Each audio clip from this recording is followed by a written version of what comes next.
শাসনের নামে অমানবিক নির্যাতনের চিহ্ন ৭ বছরের শিশু মুজাহিদের শরীর জুড়ে। নরসিংদীর ভেলানগরের মাদ্রাসাতুল আবরার আল আরাবিহার শিক্ষার্থী মুজাহিদ শুক্রবার গোসলে অনীহা প্রকাশ করায় নির্মমভাবে ব্যত্রাঘাত করার অভিযোগ উঠেছে তার শিক্ষক হাফেজ নাজমুস সাকিবের বিরুদ্ধে। পরে আহত মুজাহিদকে ভর্তি করা হয় হাসপাতালে।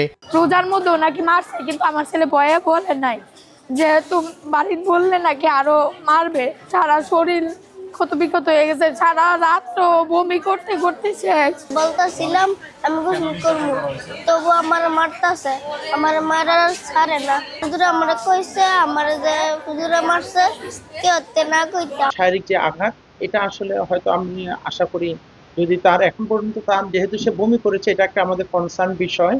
যদি আমরা অবজারভেশনে আছে, যদি প্রয়োজন মনে করি আমরা তাকে হয়তো বা সিটি স্ক্যানও করানো লাগতে পারে। শাসনের নামে শিক্ষকের এমন অমানবিক আচরণে ক্ষোভ জানিয়েছেন অভিভাবক সহ স্থানীয়রা। যেই হুজুরে মারছে এই হুজুরে সুস্থ বিচার চাই। অভিযুক্ত শিক্ষককে মুচলেকা দিয়ে কর্মস্থল থেকে বহিষ্কারের কথা জানিয়েছে মাদ্রাসার প্রধান শিক্ষক। তো ওদের কাছে ক্ষমা চাইছি, প্রত্যেকের কাছে অনুতপ্ত হইয়া কান্নাকাটি করে ক্ষমা চাইছি। সুস্থ বিচার চাই, তবে অপরাধ ব্যক্তি করে, প্রতিষ্ঠান কোনো অপরাধ করে। ব্যক্তি আমি অপরাধ করি, ব্যক্তি যে অপরাধ করুক তার সাজা, তার সর্বোচ্চ বিচার হবে। পরে অভিযুক্ত শিক্ষককে আটক করে পুলিশ।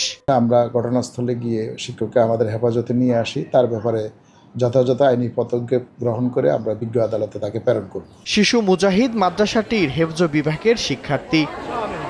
সময় সংবাদ, নরসিংদী।